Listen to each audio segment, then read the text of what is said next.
हाँ, इनका जो परदादा थे, जो दादा थे, वो वहाँ पर कमा के छोड़ के गए, इसलिए ये कह रहे हैं कि ये भी फ्री लो, ये भी फ्री लो, ये भी फ्री लो।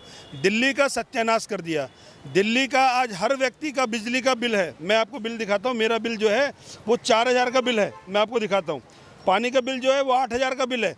ये केवल फ्री की जो राजनीति करता है, यहाँ मूर्ख बना के अब गुजरात में चला गया, पंजाब का बुरा हाल कर दिया। खालिस्तानियों ने वहाँ पर आए दिन दंगे कर रहे हैं, दुकानें लूट रहे हैं और वहाँ पर बुरा हाल करके अब ये गुजरात का हाल करना चाहते हैं। मैं पिन आपको, ये 4,390 रुपये का बिल है और ये कहता है मैंने फ्री कर दिया। अभी पानी का बिल भी 8,000 रुपये का है। सर आप ये बताइए किस तरीके से जो अब अरविंद केजरीवाल अभी गए हैं वो ये कह रहे हैं कि मनीष सिसोदिया के जब से उन पर कार्रवाई हुई है, सीबीआई की रेड हुई है, तब से 4% वोट बढ़ गया है उनका गुजरात में। बिल्कुल वो सही कह रहे हैं, 4% उनका वोट बढ़ गया है, लेकिन वो ये नहीं बता रहे कि जो 144 करोड़ रुपए उन्होंने डकारा है, ये 4% वोट जो है वहाँ ट्रांसफ़र होने वाला है। जो 144 करोड़ इस दिल्ली का मारा है, वहाँ पर बांटने के लिए वहाँ से इनको 4% वोट बढ़ेगा। केवल और केवल भ्रष्टाचार की ये लोग राजनीति कर रहे हैं। शराब के इतने ठेके इस दिल्ली में खोल दिए, जहाँ पर 250 ठेके हुआ करते थे, आज 850 ठेके से ज़्यादा ऊपर इन्होंने ठेके खोल दिए। वो तो शुक्र है माननीय एलजी साहब का कि जिनके कहने से सीबीआई ने इन पे छापा मारा और इनकी जो बताते हैं सबसे सफल नीति थी, उस नीति को वापस लेना पड़ा। तो इतने भ्रष्टाचारी लोग हैं, केवल और केवल कमाना जानते हैं। अभी शिक्षा की आप बात कर लो, शिक्षा के अंदर भी इनका यही हाल है। जो कमरे इनको 5-5 लाख में बनाना चाहिए तो वो इन्होंने 32-32 लाख में बनाए हैं। आप देखिए, जो टॉयलेट हुआ करता था उसको भी कह रहे हैं ये कमरे हैं। 22,000 जो कमरे बता रहे हैं उसमें जो है लगभग 15,000 इन्होंने कमरे बनाए हैं, बाकी जो 7,000 हैं वो टॉयलेट को कह रहे हैं कि हमने कमरे बना दिए। तो ये इतने बड़े भ्रष्टाचारी हैं, इसे भ्रष्टाचार करके जरूर ये 4% वहाँ बढ़ा सकते हैं। दिल्ली का इतना बुरा हाल है इनका। अभी जो पंजाब का सीएम है भगवत मान, उसने मोदी जी की तर्ज पे अभी उन्होंने कहा कि देखो मैं इस नदी का पानी पी के देखता हूँ। उसने जैसी पानी पिया तो उसके पेट में अगले दिन दिक्कत हो गई। वो पंजाब के किसी हॉस्पिटल में नहीं गया, अरविंद केजरीवाल के किसी हॉस्पिटल में दिल्ली में नहीं गया, वो अपोलो में जाके बैठ के इलाज करा रहा है। इतने नालायक आदमी है ये, कहते कुछ और करते कुछ हो। जिस तरीके से वो ये कह रहे हैं कि गुजरात में भी वो अब फ्री के वादे करने शुरू कर दिए हैं और आज गारंटी देने गए हैं, नई गारंटी वहाँ रोजगार की, कह रहे हैं कि 10 लाख नए रोजगार देंगे वहाँ। हाँ, इनका जो परदादा थे, जो दादा थे, वो वहाँ पर कमा के छोड़ के गए, इसलिए ये कह रहे हैं कि ये भी फ्री लो, ये भी फ्री लो, ये भी फ्री लो। दिल्ली का सत्यानाश कर दिया। दिल्ली का आज हर व्यक्ति का बिजली का बिल है। मैं आपको बिल दिखाता हूँ, मेरा बिल जो है वो 4,000 का बिल है, मैं आपको दिखाता हूँ। पानी का बिल जो है वो 8,000 का बिल है। ये केवल फ्री की जो राजनीति करता है, यहाँ मूर्ख बना के अब गुजरात में चला गया, पंजाब का बुरा हाल कर दिया। खालिस्तानियों ने वहाँ पर आए दिन दंगे कर रहे हैं, दुकानें लूट रहे हैं और वहाँ पर बुरा हाल करके अब ये गुजरात का हाल करना चाहते हैं। मैं पिन आपको आपके इसके माध्यम से दिखाना चाहता हूँ। अभी जो बिल आया अभी मैं आपको बताता हूँ, ये देखिए 4,390 रुपये का बिल है। ये 4,390 रुपये का बिल है और ये कहता है मैंने फ्री कर दिया। अभी पानी का बिल भी 8,000 रुपये का है। तो एकदम झूठा मक्कार आदमी है, इसकी बातों पे कभी नहीं आना। और रही बात गुजरात की, तो वो मुंगेरी लाल के हसीन सपने के बराबर ही साबित होगा। जो यहाँ पर बताया जा रहा शराब घोटाला, इसकी क्या हकीकत है? क्योंकि जिस तरीके से बीजेपी यहाँ पर काफ़ी उस मामले को उठा रही है, आम जनता क्या कह रही है? क्या शराब घोटाला हुआ है सच में? बिल्कुल 101% हुआ। ऐसी क्या मजबूरी है? इन्होंने लोगों की उम्र 25 साल से 21 साल करनी पड़ी। ऐसी इनकी क्या मजबूरी है कि जो समय 10 बजे हुआ करता था वो रात्रि इन्होंने 3 बजे तक कर दिया? ये मजबूरी क्या है? अब ये बार सेंटर बना रहे हैं, पिंक वाइन शॉप बना रहे हैं, लेडीज़ों को जो है वो 25% का डिस्काउंट दे रहे हैं। ये क्या मजबूरी है? केवल और केवल जो पॉन्टी चड्डा और रेडी बंधु हैं, केवल उनको खुश करने के लिए। और जो केजरीवाल ने 144 करोड़ रुपए इनका माफ़ किया है, उसकी भरपाई करने के लिए ये लोग इस पूरे भ्रष्टाचार को अंजाम दे रहे हैं। जहां ठेके 200-250 ठेके हुआ करते थे, पूरी दिल्ली का सत्यानाश करके 850 ठेके पूरी दिल्ली में खोल दिए। कल्याणपुरी में एक भी ठेका नहीं था, पूरी कल्याणपुरी में एक भी ठेका नहीं था। एक बियर की शॉप थी, लेकिन कल्याणपुरी में इन्होंने 3-3 नए ठेके खोल दिए, 3-3 नए ठेके।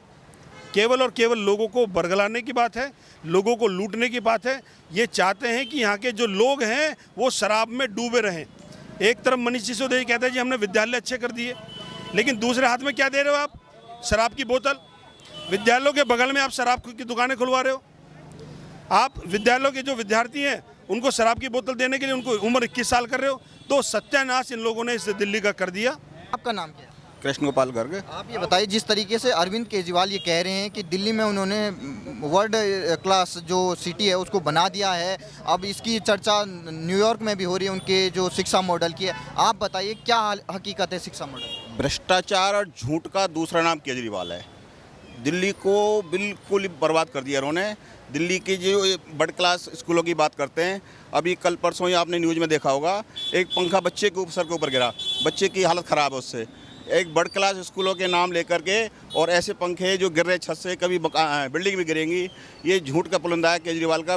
दिल्ली को इन्होंने ठगा है, इसके बाद पंजाब को ठगा है, अब मेरे को लग रहा है गुजरात में भी सोच रहा है गुजरात के लोग ठगे जाएंगे। लेकिन सब लोग समझते हैं अब कि ये झूठ का पुलंदा है। और शराब में घोटाला हुआ है।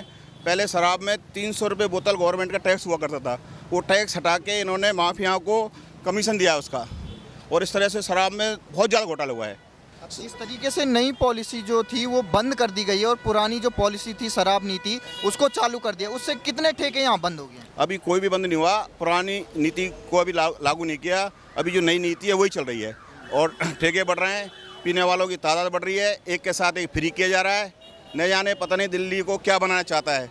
बिल्कुल शराब की नदियाँ बहाई जा रही हैं यहाँ पे। पानी जो आता है बिल्कुल गंदा आता है, पहली बात आता नहीं, और फ्री के नाम पे गंदा आता है। सबके बिल आते हैं, बिजली के बिल की कहता है फ्री है, लेकिन बिजली के बिल भी मोटे मोटे बिल आते हैं। मेरा 12 से 15,000 रुपये का महीने बिल आता है। वो तो ये कह रहे हैं कि हम कट्टर ईमानदार पार्टी हैं और कट्टर बेईमान पार्टी उनको लगातार परेशान कर रही है, वो बीजेपी को कह रहे हैं। मेरे को लगता है बीजेपी ठीक पार्टी है और केजरीवाल झूठ और भ्रष्टाचार का दूसरा नाम है। झूठ और भ्रष्टाचार का पर्यायवाची शब्द है केजरीवाल। इतना झूठा मैंने आज तक दुनिया में नहीं देखा, कोई राजनेता नहीं देखा जिसने कभी भी अपने बच्चों की झूठी कसम खाई हो। राजनीति और निजी स्वार्थ के लिए झूठी कसम बच्चों खाई है, एक पहला एकमात्र नेता देखा है मैंने। आपको क्या लगता है जो गुजरात के लोग हैं उनको क्या कहेंगे कि दिल्ली में क्या हालात हैं? कौन कहेंगे? मतलब आप क्या कहना है, क्योंकि वहाँ पर इलेक्शन होने वाले हैं, वहाँ पार्टियाँ चुनाव करने, वहाँ आम आदमी पार्टी भी जा रही है, उसे क्या कहेंगे वहाँ के लोग? गुजरात के लोग इसको धक्का मार के भगाएंगे। दिल्ली का जो बुरा हाल है सब देख रहे हैं न्यूज़ में, पंजाब का जो बुरा हाल है सब न्यूज़ में देख रहे हैं। पंजाब के स्वास्थ्य मंत्री जेल में सड़ रहे हैं, दिल्ली के स्वास्थ्य मंत्री जेल में सड़ रहे हैं। तो गुजरात के लोग देखेंगे, समझेंगे और इनको धक्का मार के वहाँ से भगाएंगे। लेकिन जिस तरीके से अरविंद केजरीवाल द्वारिका में वहाँ गए हैं गुजरात में, वो ये कह रहे हैं कि अब यहाँ पर सरकार बनने वाली है, अगर 2 बार सीबीआई गिरफ्तार कर लिए मनीष सिसोदिया को तो वहाँ आम आदमी पार्टी की सरकार बन जाएगी। देखिए भाई साहब, आपको आज एक जानकारी देना चाहता हूँ। वैसे आप पत्रकार बंधु हैं, अलग अलग लोगों से बड़े अच्छे से मिलते होंगे और लोगों का बड़ा व्यू आपके सामने रहता होगा। आपको मैं आज एक अच्छी सी बात बताने जा रहा हूँ। आप इस कल्याणपुरी मार्केट के बीचों बीच खड़े, आप एक दुकानदार के पास जाइए और ये पूछे तेरा बिल कितने का आ रहा है। मेरी छोड़ दो, हो सकता है मैं झूठ या सच बोल दूँ, वो अपने आप अपनी पीड़ा आपको जाहिर कर देगा। बिजली की बिल की बात, आ जाओ शराब पर। भाई जी, कल्याणपुरी में वैसे ही यहाँ पे स्थिति बड़ी नाजुक रहती है, बड़े गरीब तबके का यहाँ पे व्यक्ति रहता है, उसको जो कमाने नहीं जा रहा और उसको शराब और आप फ्री दे दो भाई साहब, वो अपनी बीवी को मारता, अपने बच्चों को मारता। जिन बच्चों को अच्छी शिक्षा मिलनी चाहिए उनको झूठी चीज़ों में, किसमें, जैसे फ्रूटी दे दी बच्चों को, बड़ी अच्छी क्लास है। आप मुझे बताएं, मेरे टाट पे बाल नहीं है, मेरी टाट पे एक बिग लगा दिया जाए, ठीक है, और मेकअप वेकअप बढ़िया कर दिया जाए, मेरा नेचर तो वही रहेगा ना, जो मेरा आचार विचार हैं, जो मेरे वो तो वो ही रहेंगे ना। या बाल लगाने से, अच्छा सा मेकअप करने से मैं चेंज हो जाऊंगा? इसी तरीके से सरकारी विद्यालयों का हाल है मित्र। जितने भी स्कूल हैं, इसने कहा था 500 स्कूल नए खोलेंगे, 5 वर्षों में खोलेंगे। एक नया स्कूल की बाउंड्री वॉल बता दे, मैंने वहाँ बनाई थी। पुराने स्कूलों को है उनकी बिल्डिंग तोड़ी, उनमें 2 मंजिला कहीं खड़ी कर दी, 3 मंजिला कहीं, वो भी पूरी तरीके से आज तक भी तैयार नहीं है मित्र। पिछले 6-7 सालों में एक भी स्कूल पूरी तरीके कंप्लीट नहीं हुआ। अभी जैसे भाई साहब ने बताया कि गवर्नमेंट स्कूलों में भाई साहब केवल फ्री, ये टॉफ़ी फ्री दे दो जी, ये फ्रूटी फ्री दे दो जी।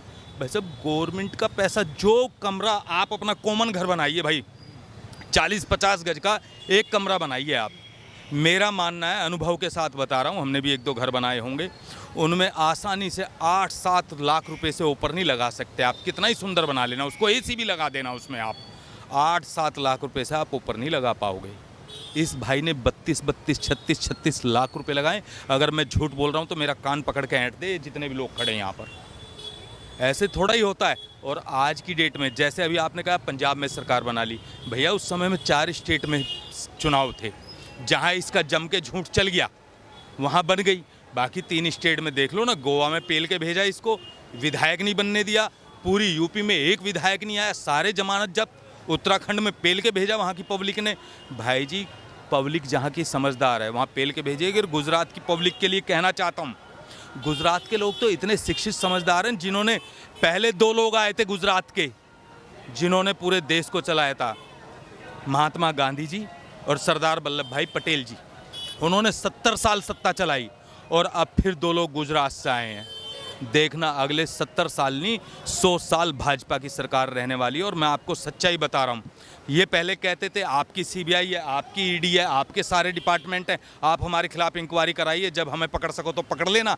आज सीबीआई ने, ईडी ने, आपको क्या लगता है सीबीआई और ईडी जो भी है, आपको मैं जानकारी दे दूँ, मित्र भी बहुत सारे खड़े हैं यहाँ पर, आपकी जानकारी के लिए बता देता हूँ। जिस समय सीबीआई अपने ऑफिस से बाहर निकलती है, पुख्ता सबूतों के आधार पर अपने पास एक एफआईआर दर्ज करती है, उसके बाद किसी आम आदमी के पास जाती है। ये तो दिल्ली का उप मुख्यमंत्री है, इसके खिलाफ 50 प्रूफ इकट्ठे किए पहले गवर्नमेंट ने। पहले 50, 60, 100 प्रूफ इकट्ठे करें तब उसके बाद इस तक पहुँचे। ये कहता है मेरे घर पे सीबीआई का छापा लगेगा तो ये हो जाएगा वो हो जाएगा। अरे क्यों नहीं लगेगा? सनोज गिरी के घर सीबीआई का छापा क्यों नहीं लग रहा भाई? आपके घर क्यों नहीं लग रहा? पत्रकार हो आप तो, ये लोग खड़े, इनके घरों में किसी के भी सीबीआई का छापा नहीं लग रहा। क्यों नहीं लग रहा? आप बताओ क्यों नहीं लग रहा? क्योंकि आपने डकैती नहीं करी, चोरी आपने नहीं करी। भाई जी किसी को 100 यूनिट के नाम पे झूठ बोलता है, किसी को 200 यूनिट पे। भाई जी झुग्गी में चलो मेरे साथ, इतने लोग परेशान है ना भाई जी। महंगाई की बात करें हम, ये महंगाई वो महंगाई, फलाना हो गया, बम फूट गया। पहली बार हुआ है क्या? मेरे पिताजी की तनख्वाह 350 रुपये थी जब लगे थे, आज उनकी 70,000 रुपये तनख्वाह है। 350 ही रखो और महंगाई ले आओ नीचे। पैसे चाहिए 70,000, ठीक है, और 350 रुपये वाला हिसाब मांग रहे हो। कैसे मांगोगे भाई? रोड भी चाहिए चकाचक, मार्केट में चाहिए एक से एक कपड़ा, कैसे होगा भाई? ऐसे ही होता है क्या? नहीं। आप अगर नौकरी कर रहे हैं तो उसका पैसा आपको मिल रहा है, तब आप नौकरी कर रहे हैं। अगर आपको उस नौकरी का पैसा नहीं मिलेगा तो आप नौकरी क्यों करोगे? पत्रकार की करोगे क्या? ये भाई कैमरा लिए खड़े हैं, इतनी देर से हाथ थक जाता है। ये तो छोटा कैमरा है, 50-50 किलो के कैमरे रख के लोग खड़े होते हैं कंधे पे, पूरा दिन ऐसे खड़े रहते हैं। रुपए मिलते हैं 15,000, 18,000। अपने बच्चों का पेट पालने के लिए आदमी बहुत मेहनत कर रहा है। ये रेहड़ी वाले हैं, सुबह आते हैं 8 बजे, रात को जाते हैं 11 बजे यहाँ से केले की रेहड़ी ला के, और शाम को 400-500 रुपये बड़ी मुश्किल से कमाते होंगे। उनकी तरह नहीं कि एसी की गाड़ियों में घूम रहे, बंगले नहीं लूँगा, गाड़ी नहीं लूँगा, फ्लैट नहीं लूँगा, कोठी नहीं लूँगा, सब कुछ ले लिया मामा। क्यों ले लिया भाई? रहता ना हमारी तरह। मेरे विधायक साइकिल से आएंगे विधानसभा। भैया जो साइकिल से चल रहे थे ना, उन पर आज 35-35, 40-40 लाख रुपए की गाड़ियाँ हैं भाई जी। जिस कल्याणपुरी ने लोगों को जिताया, यहाँ से हमारा एक विधायक है मोनू कुलदीप, जिस कल्याणपुरी ने उसे 12,000 से जिता के भेजा। आज कल्याणपुरी में अगर किसी का यहाँ कोई मर जाए ना, उसके यहाँ कुल्ला करने नहीं आता है, हमारी शुद्ध भाषा में कहे तो। पूरे कल्याणपुरी में एक ऑफिस नहीं है उसका, इस वार्ड में एक ऑफिस नहीं है। भाई साहब बड़ी पीड़ा है, लोगों के मन में इतनी पीड़ा है। जो लोग हैं ना, कहना शुरू करें तो सुबह से शाम तक मैं आपको बताता रहूँगा भाई जी, सुबह से शाम तक बताता रहूँगा। आप माइक लेके थक जाएंगे, मैं बताता नहीं थकूंगा। ये स्थिति है भाई जी। समाज में अवेयरनेस के नाम पर, पढ़ाई के नाम पर, मैं कह रहा हूँ, वो 5वीं का एक बच्चा लेकर आए सरकारी स्कूल का, मैं 2nd क्लास का, 1st क्लास का प्राइवेट का बच्चा बैठाता हूँ। अगर उस बच्चे को वो हरा देगा तो मैं जो कहोगे वो मैं मान जाऊँगा। एक्सीलेंट स्कूल की बात करता है, पूरी दिल्ली में एक स्कूल खोल दिया, एक्सीलेंट एक्सीलेंट एक्सीलेंट। अबे एडमिशन कहाँ के लोगों के हुए हैं ये तो बता दे काका। जिनके तने साइन करें ना उनके ही हुए हैं, गरीब के बच्चे के नहीं हुए। नंबर से नहीं हुए, नंबर से होगा, नंबर से होगा, सबको बोला नंबर से होगा, किसी के नंबर से नहीं हुए। जिसके पे मनीष सिसोदिया ने साइन कर दिया उसके हुए। इस पे इंक्वायरी खुल जाए तो धुआं निकल जाएगा। ऐसे लोगों के साथ तो मैं कहता हूँ जनता जो हमारी छोटे से लालचों में आ जाती है ना, अगर उस लालच से उभरे और पता है मैं अपनी मेहनत से कमाता हूँ, मेहनत से खाता हूँ, मैं नहीं डरता। मगर मैं नहीं डरता, क्यों नहीं डरता? क्योंकि मेहनत करता हूँ। सुबह से शाम तक, सुबह 6 बजे से लगते हैं, रात के 11, साढ़े 11 तक काम करते हैं। उसके बाद में जब सोते हैं तो पता नहीं चलता। मेरे घर में एसी नहीं है, हमारा जो बिल आता है 4,000 प्लस आता है। भाई जी कहाँ से करेंगे?